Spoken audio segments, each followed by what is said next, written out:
दुडाराम जी, आदरणीय विधायक लक्ष्मण नापा जी, आदरणीय कमल गुप्ता जी, यहाँ से पहले सांसद रही और अभी भी सांसद हैं बहन सुनीता दुग्गल जी, भाई सुरेंद्र पूनिया जी, वेद फूला जी, हमारी बहन जिला परिषद की चेयरमैन टीचर जी, हमारे लोकसभा के संयोजक भाई आदित्य चौटाला जी, हमारे पूर्व विधायक चेयरमैन बलियाला जी, हमारे आदरणीय सुरेंद्र आर्या जी और मंचासीन सभी पार्टी के वरिष्ठ नेतागण और सामने बैठे सभी आज हजारों की संख्या में पहुंचे यहाँ पर अनाज मंडी रतिया में। हमारे पूरे रतिया की आन बान शान, मेरी माताएं बहनें, मेरे सम्मानित पिता समान बुजुर्गों, माता, नौजवान साथियों, मीडिया के सभी साथीगण और सारे साथी जो आज रतिया की इस मंडी में चारों तरफ, क्योंकि ये पूरा मंडी का जो शेड है पूरा भर गया और चारों तरफ भी बाहर लोग दिखाई दे रहे हैं, सभी पहुंचे हुए मेरे सभी जुझारू साथीगण। आज सबसे पहले तो मैं हमारे मुख्यमंत्री नायब सैनी जी का आप सबकी तरफ से और अपनी तरफ से यहाँ पर पहुंचने पर बहुत बहुत स्वागत करता हूं, बहुत बहुत अभिनंदन करता हूं, क्योंकि आज ये मेरे उम्मीदवार बनने के बाद इस संसदीय क्षेत्र में और रतिया की धरती पर पहला आगमन है। और मैं इतना ही आप सबको कहना चाहूंगा कि जब मैं भारतीय जनता पार्टी में आया तो मनोहर लाल जी मुख्यमंत्री थे और नायब जी पार्टी के अध्यक्ष थे। कई लोग मेरे से पूछते हैं कि भाई क्या फर्क है इन दोनों पार्टियों में। तो यहां पर बहुत से साथी हैं जो दूसरी बैकग्राउंड से आए हैं। हम लोगों ने पहले भी साथ काम किया। जितना बड़ा दिल भारतीय जनता पार्टी के नेतृत्व का है, जितनी खुली सोच उनकी है और जितना समावेशी उनका व्यवहार है, इतना मैंने कभी नहीं देखा। क्योंकि जब भी मैं मिला सबकी तरफ से बिल्कुल जैसे पुराने साथी हैं कोली भर के मिले। ऐसा ही प्यार हमारे जो सामने बैठे हैं कार्यकर्ता हैं, नेता हैं, उनकी तरफ से मिला। और बाकी चीजें तो ये पार्टी का फैसला होता है कि कब किसको कहां क्या जिम्मेदारी दे। ये किसको पता था कि नायब सैनी जी को एकदम इतने स्मूथली मनोहर लाल जी और पार्टी के शीर्ष नेतृत्व ने, आदरणीय नरेंद्र मोदी जी ने, नड्डा साहब ने, अमित शाह जी ने, पार्टी के शीर्ष नेतृत्व ने, विप्लव जी ने जिस तरीके से उनको जिम्मेदारी दी, अगर यही किसी दूसरी पार्टी में होता, उदाहरण आप उठा करके देख लीजिए, पीछे छत्तीसगढ़, मध्य प्रदेश, राजस्थान, सरकारें गिर गई लेकिन लोगों ने कुर्सी नहीं छोड़ी। साथियों, ऐसे सत्ता के लालची अहंकारी लोग वो क्या देश बनाएंगे।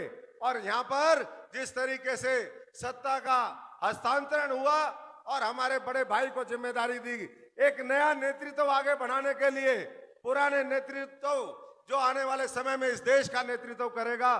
तो ये फर्क है भारतीय जनता पार्टी और दूसरा इंडिया अलायंस के जो और दूसरे दल हैं इसमें। साथियों, ये रतिया का ये सिरसा संसदीय क्षेत्र ये पिछले 2009 से 15 वर्ष से मेरा परिवार का हिस्सा रहा है। जब आपने मुझे सांसद बनाया, पिछले 15 वर्षों में सांसद के तौर पर और सांसद के अलावा विपक्ष के तौर पर भी जो हमारी जिम्मेदारी थी, पूरी ईमानदारी से, पूरी निष्ठा से संघर्ष करते हुए, चाहे किसान का मुद्दा था, चाहे मजदूर का मुद्दा था, चाहे कर्मचारी का मुद्दा था, चाहे नौजवान का मुद्दा था, अशोक तंवर ने अपने धर्म का पालन किया। और आने वाले समय में इस मंच से फिर दोबारा कहता हूं कि साथियों, रतिया से लेकर के इस पूरे संसदीय क्षेत्र और पूरे हरियाणा के लोगों की पूरी मजबूती से लड़ाई हम हर तरीके से लड़ने का काम करेंगे। और जो मोदी जी का संकल्प है कि 2047 में ये भारत विकसित हो, अगले 25 साल के अंदर, अगले 5 वर्षों में दुनिया की तीसरी सबसे बड़ी अर्थव्यवस्था बने, आप विश्वास करके जाइए। जिसका नेतृत्व दृढ़ संकल्पित हो, जिसकी सोच महान हो, जिसके सकारात्मक सोच के साथ लाखों करोड़ों लोगों की फौज तैयार हो, वो नेतृत्व अपने लक्ष्य में जरूर कामयाब होता है, जनता भी साथ देती है। 140 करोड़ लोगों का आशीर्वाद आज नरेंद्र मोदी जी और भारतीय जनता पार्टी और कमल के निशान के साथ है। उसी तरीके से हरियाणा में भी पिछले 9.5 वर्षों में जो काम हुए, केंद्र की सरकार ने लाखों करोड़ रुपए के प्रोजेक्ट एक एक राज्यों को दिए। हरियाणा में आज कोई ऐसा जिला नहीं है जहां पर बड़े बड़े चौड़े चौड़े रोड हाईवे ना बने हों, जहां पर रेलवे की जो कनेक्टिविटी है वो बेहतर ना हुई हो, जहां पर उद्योग धंधे ना हुए हो।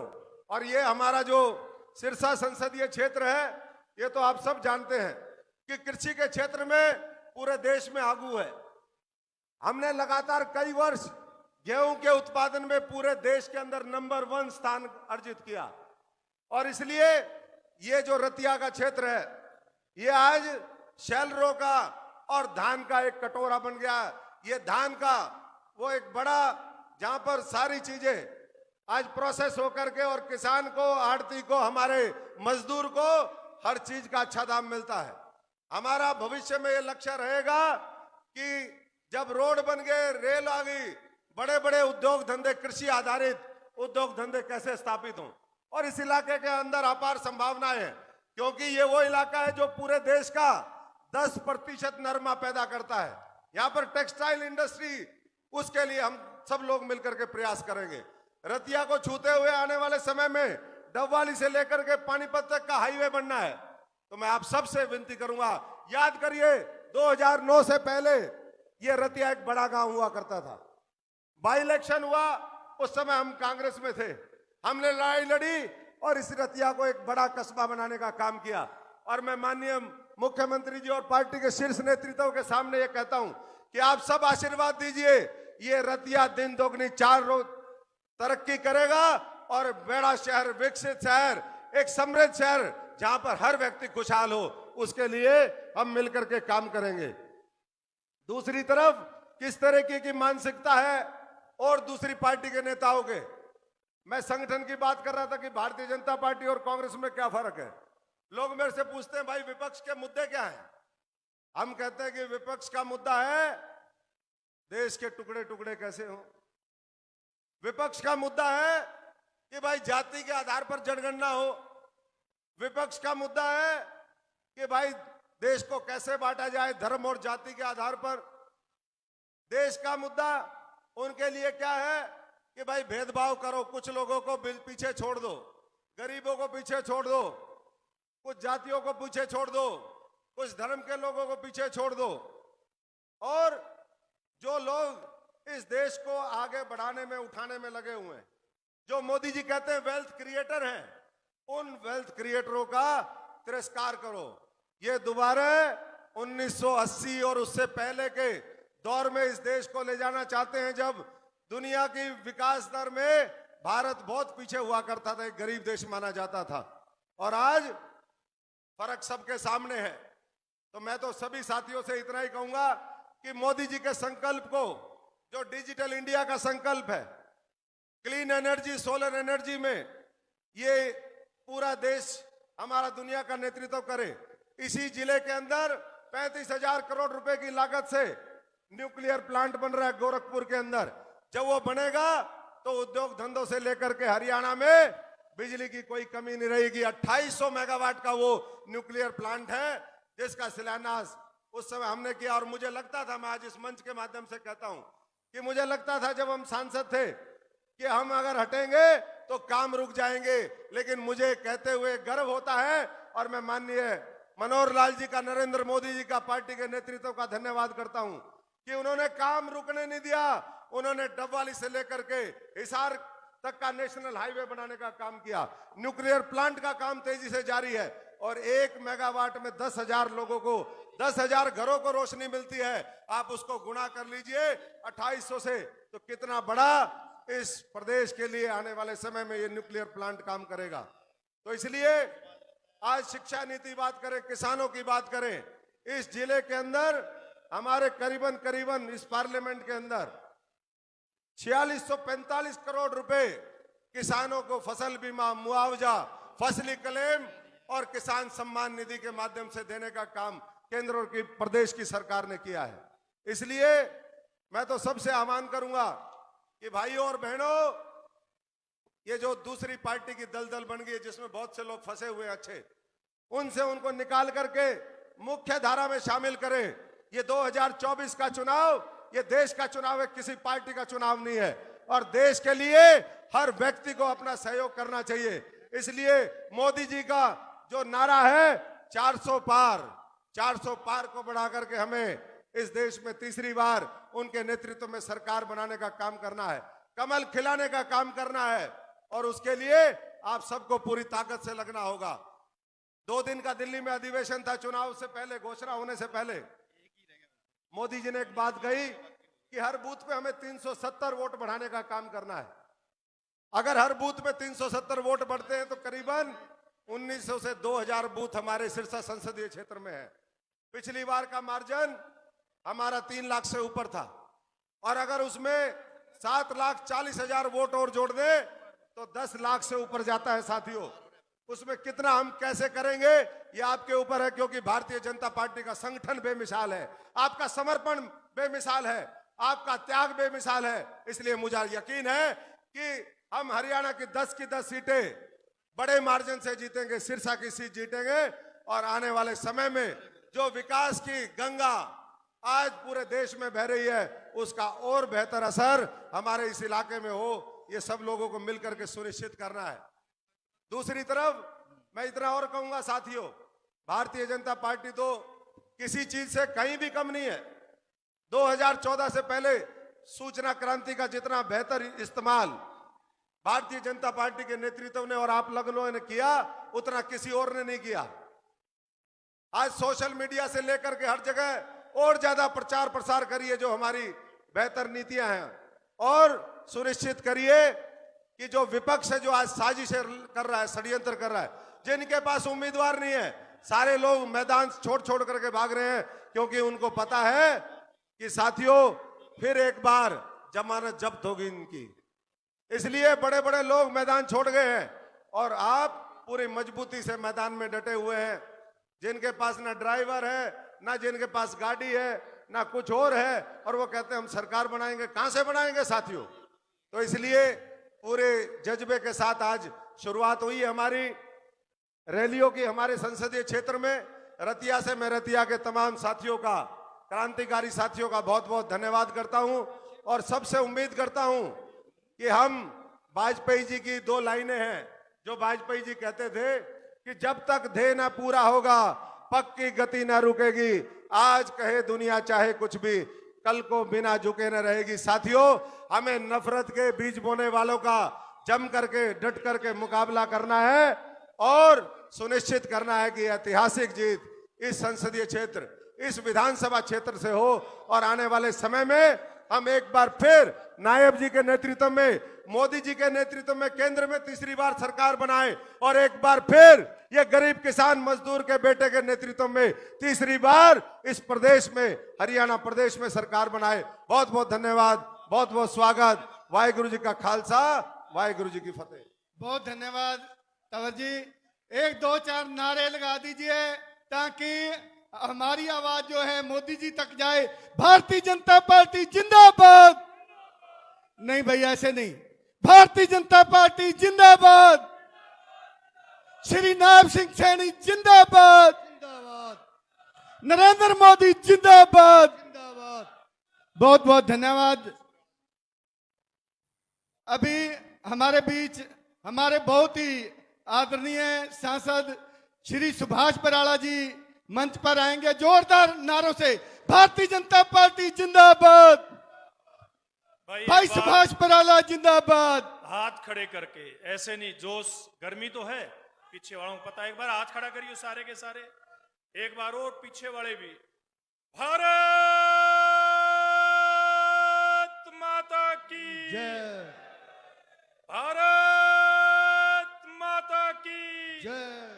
नरेंद्र मोदी जिंदाबाद, जिंदाबाद, जिंदाबाद, भाई नायब सैनी जिंदाबाद, जिंदाबाद, जिंदाबाद। बहुत धन्यवाद। देखिए आप बहुत देर से बैठे हैं, 11 बजे का आपको समय दिया गया था, 1:30 बज चुका है, और मैं आपके मुख्यमंत्री जी के बीच में ज्यादा समय नहीं लूंगा, मैं बहुत थोड़े शब्दों में अपनी बात कहने का प्रयास करूंगा। आज मुख्यमंत्री बनने के बाद पहली बार हमारे जिले में किसी सार्वजनिक सभा के अंदर आए। हरियाणा प्रदेश के बहुत ही हमारे यशस्वी, ऊर्जावान, कर्मठ मुख्यमंत्री आदरणीय नायब सिंह सैनी जी, इस लोकसभा क्षेत्र से हमारे प्रत्याशी जिनका एक लंबा अनुभव, बेशक वो दूसरी पार्टी में रहा हो, लेकिन एक बार अच्छी भी बात इस प्रकार के मामले में होती है कि वहां का अनुभव और भारतीय जनता पार्टी का अनुभव जब हम लोग इकट्ठे बैठ करके साझा करते हैं तो अशोक तंवर जी बताते हैं कि किस प्रकार से वहां की कार्यप्रणाली थी, किस प्रकार से भारतीय जनता पार्टी का कार्यकर्ता बहुत स्मूथली संगठन को गढ़ता है, उसको रचता है, उसको आगे बढ़ाता है। ऐसा अनुभव लेकर के हमारे बीच में आए आदरणीय हमारे भाई अशोक तंवर जी, हरियाणा भारतीय जनता पार्टी के बहुत वरिष्ठ नेता, हरियाणा सरकार में मंत्री, हिसार का प्रतिनिधित्व करते हैं। आदरणीय डॉक्टर कमल गुप्ता जी जिस लोकसभा के प्रभारी भी हैं, हमारे यहाँ के बहुत ही जुझारू विधायक, संघर्षशील विधायक आदरणीय लक्ष्मण नापा जी, हमारे जिला के अध्यक्ष बलदेव गरोहा जी, पूर्व जिला अध्यक्ष और वर्तमान में चेयरमैन भाई वेद फूला जी, आदरणीय बहन सुनीता दुग्गल जी, जिन्होंने 5 साल बड़े मन के साथ, निष्ठा के साथ नरेंद्र मोदी जी की नीतियों का लाभ आप लोगों तक पहुंचाने का प्रयास किया। बहन सुनीता दुग्गल जी, सुमन खिचड़ जी, चेयरपर्सन जिला परिषद, और भाई दूडाराम जी, हमारे लोकप्रिय विधायक फतेहाबाद से भाई आदित्य देवीलाल जी, इस लोकसभा के संयोजक भारत भूषण मिश्रा जी, आदरणीय पूर्व विधायक रविंदर बलियाड़ा जी, इन समेत मंच के ऊपर भारतीय जनता पार्टी की पूरी लीडरशिप यहाँ पर बैठी है। मंडल के जिला के पदाधिकारी, प्रभारी, इस विधानसभा के हरीश गर्ग जी समेत सब कार्यकर्ता उपस्थित हैं। बहुत ही हमारे सम्मानित प्रेस यहाँ पर उपस्थित है, बहुत ही श्रद्धा के योग माताएं बहनें, हमारे बहुत ही सम्मानित बुजुर्गों और बहुत ही ऊर्जावान हमारे नौजवान कार्यकर्ता साथियों, आप बहुत देर से यहां बैठे हैं। मैं ज्यादा समय नहीं लेकर के आप लोगों को एक बात ध्यान कराना चाहूंगा कि आज समय कोई गांव की पंचायत के चुनाव का समय नहीं है। आज कोई समय विधानसभा का, कोई विधायक चुनने का समय नहीं है। आज समय है देश का मुखिया चुनने का समय है, और देश का मुखिया चुनने के समय में हम आप सब लोगों से अपील करने के लिए आए हैं कि आदरणीय नरेंद्र मोदी जी ने, भारतीय जनता पार्टी के शीर्ष नेतृत्व ने हमारे भाई अशोक तंवर जी को कमल का निशान देकर के आपके बीच में भेजा है। मोदी जी को तीसरी बार प्रधानमंत्री बनाना है। अगर देश के अंदर जिस प्रकार से देश की जनता चाहती है, रतिया के नागरिक भी चाहते हैं, हमारे सिरसा लोकसभा के लोग भी चाहते हैं कि मोदी जी देश के तीसरी बार प्रधानमंत्री बने, और जो गरीब के कल्याण का, महिला के उत्थान का, किसान की तरक्की का, युवाओं को रोजगार देने का और देश को आधारभूत ढांचे को मजबूत करते हुए दुनिया की बड़ी ताकत बनाने का जो टारगेट, जो लक्ष्य आदरणीय नरेंद्र मोदी जी ने रखा है हम सब लोगों के सामने, उसमें हम सब लोगों की जिम्मेवारी बनती है कि हम आज अशोक तंवर जी के लिए वोट की अपील करने के लिए आए हैं। स्वयं हरियाणा प्रदेश के यशस्वी मुख्यमंत्री हमारे बीच में आए हैं वोट की अपील करने के लिए। तो आप सब लोगों से मैं अपील करता हूं कि आप पूरा डट करके, ये रतिया की वो धरती है जो मेहनती है, जो कर्मठ है और जो ठान लेती है करना है वो करके दिखाती है। इसलिए आप बार बार भारतीय जनता पार्टी को जिता करके भी भेजते हैं, और ये भारतीय जनता पार्टी के लिए बहुत पुराने समय से ये रतिया इस फतेहाबाद जिला में सबसे हमारा मजबूत क्षेत्र रहा है। इस चुनाव में भी मैं अपील करना चाहूंगा कि आप लोग भाई अशोक तंवर जी के लिए वोट करें, मोदी जी के लिए वोट करें। आप लोगों ने देखा है बदलते हुए भारत को इन 10 साल के अंदर किस प्रकार के से नरेंद्र मोदी जी ने देश को बदलने का काम किया है। आपने इन 10 साल के अंदर देखा कि पूर्व के हमारे मुख्यमंत्री मनोहर लाल जी के नेतृत्व में किस प्रकार का बदलाव, जिस प्रकार का बदलाव नरेंद्र मोदी जी ने देश के अंदर किया, उसी प्रकार का बदलाव एक साफ सुथरी व्यवस्था प्रशासन की, शासन की मुख्यमंत्री मनोहर लाल जी ने हरियाणा प्रदेश के अंदर खड़ी करने का काम किया। किस प्रकार से किसान के लिए, मजदूर के लिए, सभी वर्गों के लिए ऐसी खुली नीतियां लेकर के आए कि हर आदमी इस बात को महसूस करे कि हाँ मेरी सरकार है। पहले क्या होता था, मोदी जी के प्रधानमंत्री बनने से पहले देश से लेकर के प्रदेश तक इस प्रकार की सरकारें थी जो सारा कुछ अपनी मुट्ठी के अंदर रखती थी, सारी व्यवस्थाएं अपनी मुट्ठी के अंदर रखती थी। लोकतंत्र में क्या होना चाहिए था, जिस प्रकार का खुलापन नरेंद्र मोदी जी ने इस देश को दिया, जिस प्रकार की व्यवस्था आदरणीय मुख्यमंत्री मनोहर लाल जी ने इस प्रदेश के अंदर दी, नौकरियां सबके लिए खुली, विकास के रास्ते सबके लिए खुले, और देश के प्रधानमंत्री नरेंद्र मोदी जी ने नारा दिया, सबका साथ, सबका विकास, सबका प्रयास और सबका विश्वास। इस नारे को सार्थक करती हुए हमारी सरकारें चली। मैं ज्यादा लंबा ना करते हुए एक बात कह करके अपनी बात को समाप्त करूंगा। आदरणीय मुख्यमंत्री जी हमारे बीच में है, वैसे आदर्श आचार संहिता लागू हुई है, लेकिन फिर भी मुख्यमंत्री जी कुछ किसान भाइयों की छोटी छोटी समस्याएं हैं, इसको लेकर के कई बार हमारे किसान भाइयों का गुस्सा भी हम सब लोगों को दिखाई देता है, जो वाजिब भी दिखाई देता है। आप किसान के बेटे हैं, आप धरती पुत्र हैं, मेरे और आपकी तरह छोटे से गांव में माजरे में ढाणी के अंदर आपका निवास है। आपने खेती करी है, आपने किसानी करी है, उसके बाद आप भारतीय जनता पार्टी के कार्यकर्ता के नाते आज हरियाणा में शीर्ष पद पर विराजित हुए हैं। आप किसान की पीड़ा समझते हैं, मैं समझता हूं, और मैं हमारे किसान भाई जो इस पंडाल से बाहर भी मेरी आवाज सुनते हैं, मैं उनको दावे के साथ कहता हूं कि मुख्यमंत्री किसान के दर्द को समझते हैं।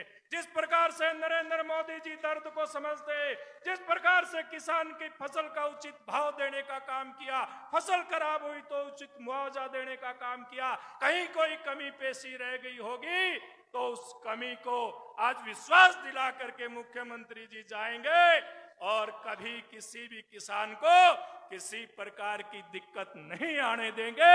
ये मैं मुख्यमंत्री जी से आग्रह करता हुआ अपनी वाणी को विराम देने से पहले आपसे कहना चाहूंगा, जोरदार नारा एक बार फिर लगाएंगे, भारत माता की बोले सो निहाल। बहुत बहुत धन्यवाद। अब मैं निवेदन करूंगा जो हमारे सैनी समाज के भाई सम्मानित करने के लिए कुलवंत सिंह जो हमारे एमसी हैं और जिला में सचिव हैं, उनके नेतृत्व में 4 लोग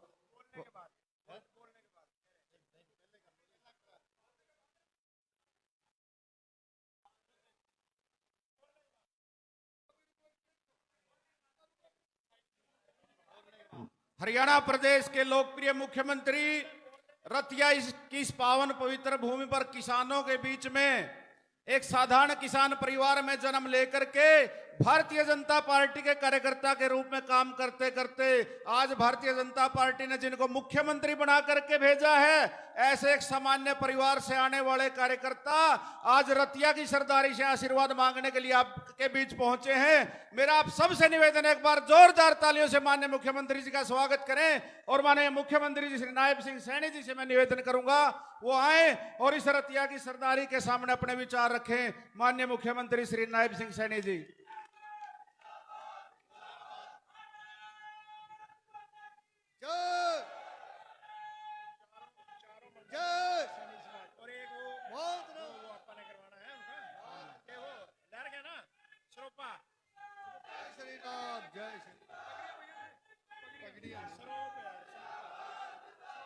भारत माता की।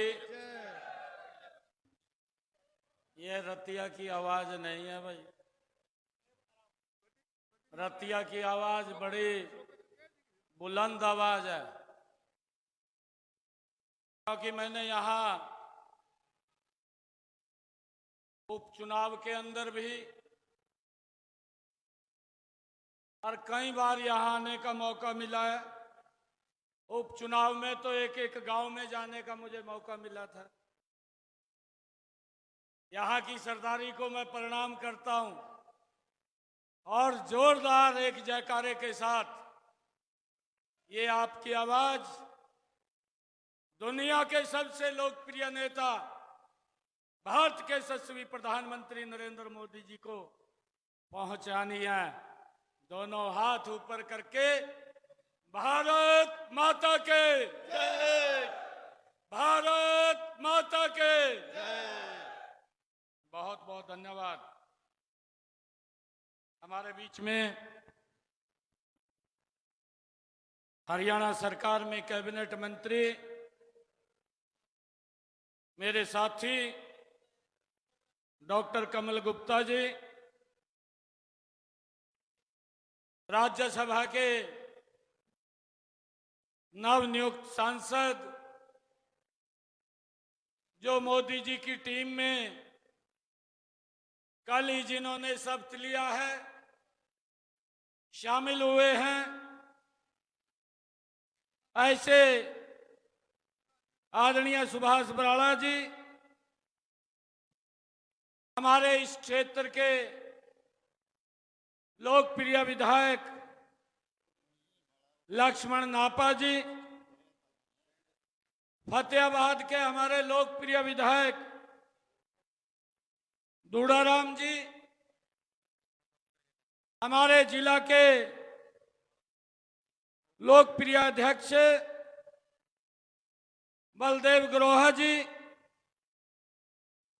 प्रदेश के महामंत्री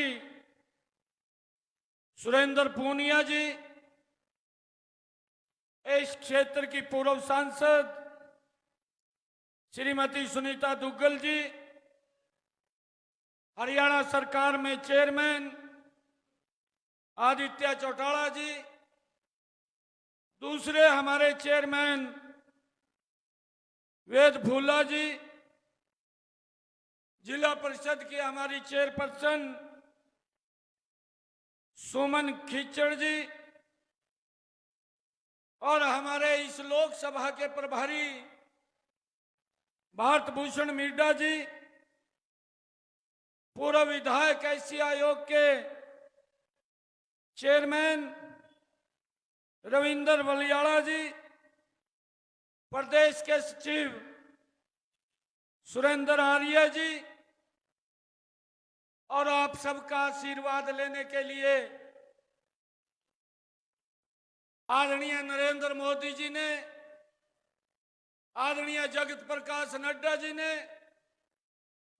आदरणीय अमित शाह जी ने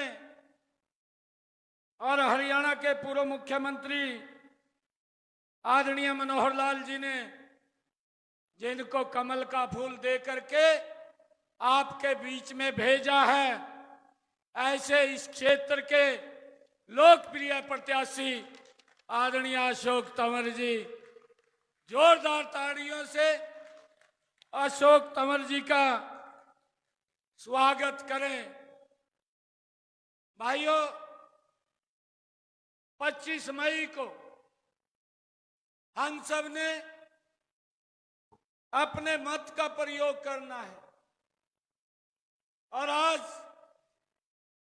देश के अंदर इन 10 वर्षों में जो काम नरेंद्र मोदी जी की सरकार ने, जो कार्य हमारे पूर्व मुख्यमंत्री मनोहर लाल जी के नेतृत्व में और इस डबल इंजन की सरकार ने किए हैं, भाइयों, दूर से दूर बैठे हुए गरीब व्यक्ति तक ये पहली बार सरकार पहुंची है।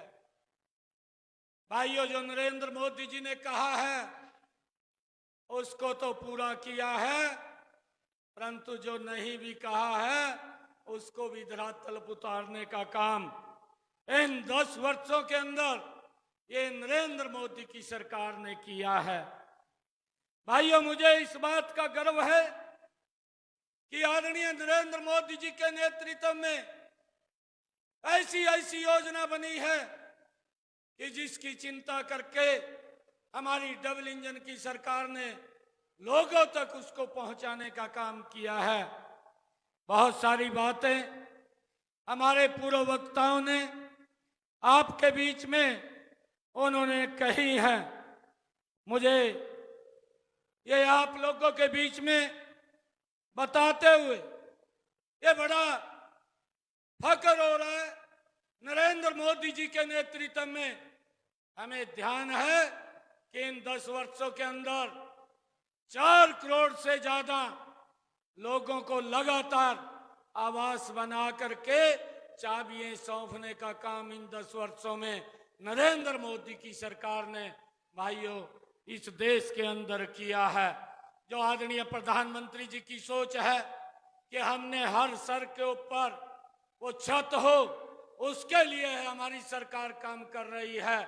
और इस पिछले बजट के अंदर एक बड़ा बजट दे करके कि आने वाले समय के अंदर एक भी सर ऐसा ना रहे जिसके ऊपर छत ना हो।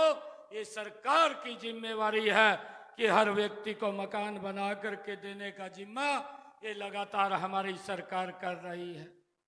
भाइयों, मुझे इस बात की भी खुशी है, नरेंद्र मोदी जी के नेतृत्व में मैं देखता था कि हमारा दक्षिणी हरियाणा के अंदर जब हम जाते थे, हमारी माताएं बहनें 1-1 किलोमीटर की दूरी से सर के ऊपर पानी का मटका रख करके पीने का पानी लेकर के आती थी। परंतु नरेंद्र मोदी जी ने उस पीड़ा को देखा, उस पीड़ा को समझा, अलग से मंत्रालय बनाया और एक योजनाबद्ध तरीके से हर घर के अंदर नल और स्वच्छ जल पहुंचाने की व्यवस्था इन्हीं 10 वर्षों के अंदर नरेंद्र मोदी की सरकार ने भाइयों की है। आज हमारी माताएं बहनें 1 किलोमीटर दूर से पानी सर के ऊपर रख करके लाती दिखाई नहीं देती। इस व्यवस्था को भी नरेंद्र मोदी जी ने किया है। भाइयों, चाहे गरीब व्यक्ति को उसके इलाज के लिए सुविधा देने की बात हो, मैंने ये देखा है 2014 से पहले अगर किसी व्यक्ति को कोई गंभीर बीमारी हो जाती थी, वो बीमारी के कारण गरीबी रेखा के नीचे चला जाता था। कई व्यक्ति तो इलाज नहीं पैसे के अभाव में करा पाते थे।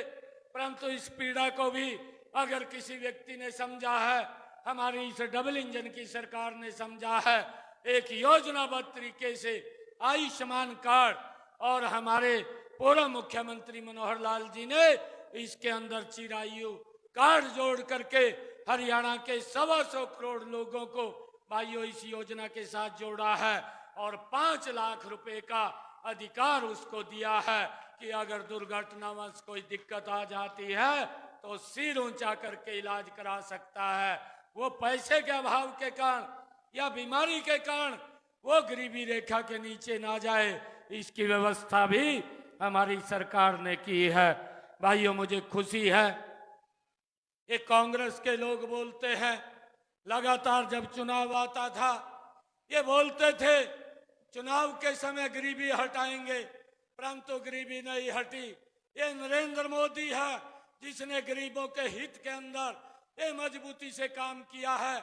आज मुझे ये फख्र होता है आप लोगों के बीच में बताते हुए, नरेंद्र मोदी जी ने ऐसी ऐसी योजनाएं चलाई कि देश के अंदर 25 करोड़ से ज्यादा लोग गरीबी रेखा से बाहर करने का काम ये नरेंद्र मोदी की सरकार ने इन 10 वर्षों के अंदर किया है। भाइयों, हम देखते थे देश के अंदर 50 करोड़ लोग ऐसे थे जिन्होंने बैंक में जाकर के नहीं देखा, परंतु नरेंद्र मोदी जी की ये सोच थी और उन्होंने योजना बनाई, जनधन खाता योजना बना करके उन लोगों को बैंक के साथ जोड़ने का काम किया। यही वो कांग्रेस के लोग थे जिन्होंने इस योजना का उपहास उड़ाने का काम किया। और ये राहुल गांधी साहब ने भी ये दिल्ली के अंदर प्रेस कॉन्फ्रेंस करके कहा कि मोदी जी आप खाता खोल रहे हैं, इसमें पैसा कौन जमा करेगा। परंतु ये कांग्रेस के लोगों की सोच थी कि उन लोगों को बैंक के अंदर जाने का भी अधिकार नहीं था। ये अधिकार ये नरेंद्र मोदी जी ने दिया है कि 45 या हमारे 50 करोड़ लोग जिनका जनधन खाते से जोड़ करके उनको बैंक में जाने का अधिकार दिया है। आज उन्होंने अपनी छोटी बचत इसके अंदर जमा करके वो कांग्रेस के लोगों को कहना चाहता हूं कि वो भी देख ले, ये तो ऑनलाइन है कितना पैसा उन्होंने इसके अंदर जमा किया है। भाइयों, ये अधिकार ये अगर दिया है तो ये नरेंद्र मोदी की सरकार ने दिया है। भाइयों, मुझे खुशी है इस बात की कि आदरणीय प्रधानमंत्री नरेंद्र मोदी जी ने भाइयों वो चिंता की है कि हमारी माताएं बहनें वो शाम कर ढलने का इंतजार करती थी और उनको बड़ी दिक्कत का सामना करना पड़ता था। देश के अंदर 11 करोड़ से ज्यादा शौचालय बना करके उनको इज्जत घर देने का काम ये नरेंद्र मोदी की सरकार ने इन 10 वर्षों के अंदर किया है। भाइयों, मुझे खुशी है कि हमारी वो माताएं बहनें आज इस बात को देश भी भूला नहीं है। ये कांग्रेस की सरकार के अंदर था। हम सब जानते हैं कि अगर हमें एक गैस का सिलेंडर भी लेना होता था 3 दिन तक हमें लाइन में खड़ा रहना पड़ता था, तब जाकर के गैस का सिलेंडर उपलब्ध होता था। आज नरेंद्र मोदी जी ने आकर के उस लाइन को तो खत्म किया, परंतु उस माता बहन के घर के अंदर भी गैस का कनेक्शन सिलेंडर पहुंचाया, जिसके घर के अंदर गैस का सिलेंडर और कनेक्शन नहीं था। ये सोच अगर किसी की थी, ये नरेंद्र मोदी की सोच थी कि हमारी माता बहन की आंखें धुएं से खराब ना हो, उसकी व्यवस्था ये अलग से योजना बना करके प्रधानमंत्री उज्ज्वला योजना के साथ जोड़ करके भाइयों उन तक गैस का कनेक्शन और सिलेंडर पहुंचाने की व्यवस्था ये नरेंद्र मोदी की सरकार ने भाइयों इन्हीं 10 वर्षों के अंदर की है। मुझे खुशी है कि आदरणीय नरेंद्र मोदी जी ने जो किसानों के हित के अंदर काम किए हैं, एक काम नहीं किया। हर वर्ग के लिए नरेंद्र मोदी जी ने मजबूती से उनको आगे बढ़ाने का काम किया है। प्रधानमंत्री किसान सम्मान निधि भाइयों उसके साथ जोड़ करके 12.5 करोड़ देश के किसानों के खाते के अंदर हर वर्ष 6,000 रुपए पहुंचाने की व्यवस्था अगर किसी ने की है तो नरेंद्र मोदी की सरकार ने की है। मुझे खुशी है बताते हुए कि आज 1 लाख करोड़ से ज्यादा पैसा किसानों के खाते के अंदर पहुंचाने का काम इन 10 वर्षों के अंदर नरेंद्र मोदी की सरकार ने किया है। भाइयों, जो लोग आज इस बात को लेकर के वो सवाल उठाते हैं, मैं उन लोगों को कहना चाहता हूं कि इन 10 वर्षों के अंदर नरेंद्र मोदी जी ने क्या क्या काम किए हैं, हमारी डबल इंजन की सरकार ने क्या क्या काम किए हैं। भाइयों, कांग्रेस के लोग एक झूठ बोल करके लोगों के अंदर भ्रामक स्थिति पैदा करने का काम करते हैं, परंतु नरेंद्र मोदी की सरकार और हमारी डबल इंजन की सरकार ने एक योजना बनाई, प्रधानमंत्री किसान फसल बीमा योजना, और उस योजना के माध्यम से भाइयों इन्हीं 10 वर्षों के अंदर आप पिछला भी 10 वर्षों का कांग्रेस के कार्यकाल का आप मुआवजा देखिए कि उन्होंने पिछले 10 वर्षों के अंदर जब कांग्रेस की सरकार थी मात्र 11,100 करोड़ रुपया उन्होंने मुआवजा दिया, और हमारी सरकार ने प्रधानमंत्री किसान सम्मान निधि बनाई और इस डबल इंजन की सरकार ने 12,000 करोड़ रुपया किसानों के खाते के अंदर मुआवजे का पहुंचाने का काम इन्हीं 10 वर्षों के अंदर हमारी सरकार ने किया है। आज किसान को इस बात की चिंता नहीं कि अगर उसकी फसल का खराबा होता है तो उसका मुआवजा सरकार पहुंचाने का काम उसके खाते के अंदर करती है। अभी मुझे बताया भी गया था कि यहाँ पर 2021 का कुछ मुआवजा उसके अंदर कोई टेक्निकल दिक्कत वो आई थी, परंतु उस टेक्निकल दिक्कत को भी दुरुस्त करके हमारी ये सरकार ये किसानों के हित की सरकार है, उन तक उस मुआवजे को भी पहुंचाने का काम वो किया जाएगा। कोई भी किसान, क्योंकि इस बात को लेकर के जो हमारी सरकार ने किया है मैं उसके ऊपर आप लोगों को बताना चाहता हूं कि ये पहली बार है कि आदरणीय नरेंद्र मोदी की सरकार ने, आदरणीय हमारी डबल इंजन की सरकार ने भाइयों किसानों के हित में, चाहे प्रधानमंत्री किसान सम्मान निधि है, चाहे प्रधानमंत्री फसल बीमा योजना है, और चाहे प्रधानमंत्री कृषि सिंचाई योजना है, आज उसके ऊपर भी सब्सिडी दे करके लगभग किसान की जो पैदावार जमीन है उसको ज्यादा पानी देने का काम हमारी इस सरकार ने इन 10 वर्षों के अंदर किया है। आज मेरा किसान ज्यादा पैदावार कर रहा है और उसको सब्सिडी के ऊपर स्प्रिंगल वाटर से और उसको ड्रिप इरिगेशन से उसके ऊपर सब्सिडी दे करके किसान को मजबूत करने का काम ये हमारी सरकार ने किया है।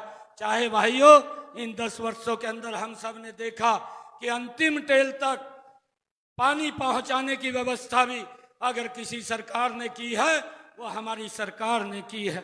और उसके साथ साथ किसानों को जो सब्सिडी के ऊपर, चाहे वो रूटावीटर ले, चाहे वो वायरों ले, चाहे वो रिपर ले, वो इन सब को भी, चाहे ट्रैक्टर ले, ये पहली बार है कि सब्सिडी के ऊपर उनको उपलब्ध कराने का काम भी ये हमारी सरकार ने भाइयों इन 10 वर्षों के अंदर किया है। और आदरणीय प्रधानमंत्री जी की लगातार ये सोच रही है कि किसानों की आय उनकी बढ़े, उनके खर्चे कम हो, उसको लेकर के लगातार हमारी सरकार काम कर रही है। भाइयों मैं आप लोगों के बीच में एक और बात कहना चाहूंगा। ये कांग्रेस के लोग थे 2009, 2010 इस समय के अंदर जब ये यूपीए की कांग्रेस की सरकार थी, उस समय के अंदर यूरिया के भाव वो डबल हो गए थे, डीएपी के भाव डबल हो गए थे, परंतु ये कांग्रेस की सरकार ये हमारे किसानों को वही 1200 रुपए का थैला जो उसके भाव डबल 3 गुना हुए थे अंतर्राष्ट्रीय स्तर के ऊपर, उतने ही भाव के अंदर मेरे किसान उस यूरिया डीएपी को खरीदते थे, परंतु इन्होंने कम नहीं किया। आज भी उसके अंतर्राष्ट्रीय स्तर के ऊपर 2024 के अंदर ये भाव डबल हुए हैं, परंतु नरेंद्र मोदी दिल्ली के अंदर बैठा है, किसान हित के अंदर उन्होंने फैसला लिया, कैबिनेट के अंदर फैसला लिया कि जितना भाव के अंदर किसान को यूरिया या उसको डीएपी मिलता है उसी भाव के अंदर मिलेगा, उसके ऊपर जो भी खर्चा है उसकी सब्सिडी वो हमारी सरकार देगी, किसान के ऊपर वो वजन नहीं पड़ेगा। आप इस बात को भी हमने समझना होगा कि हमारी सरकार कितनी चिंता वो लोगों की करती है। और उसके साथ साथ मैं तो ये बात बोलता हूं कि कांग्रेस की सरकार पीछे राजस्थान में भी रही है, पंजाब के अंदर भी कांग्रेस की सरकार रही है, हरियाणा के अंदर भारतीय जनता पार्टी की सरकार थी।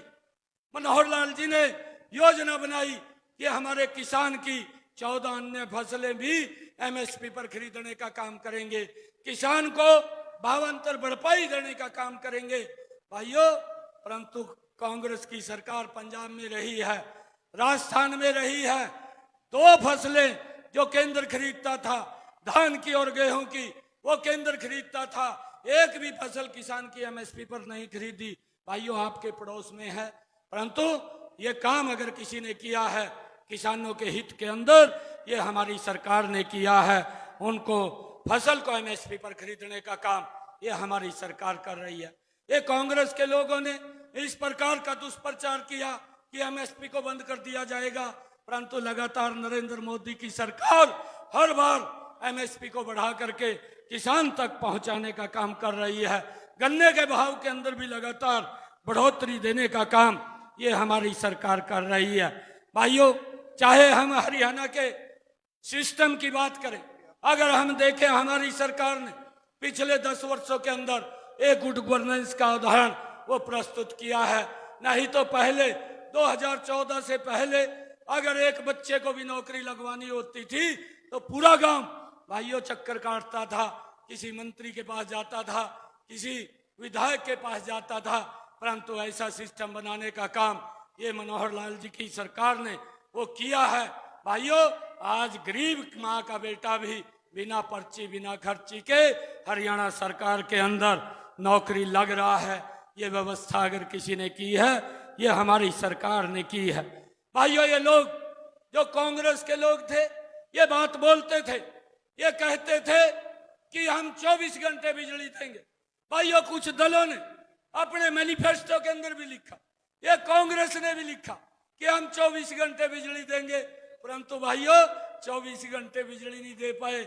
वही 4 घंटे, वही 6 घंटे बिजली मिलती थी और उस बिजली के अंदर भी कितने कट लगते थे वो आप लोगों के सामने है।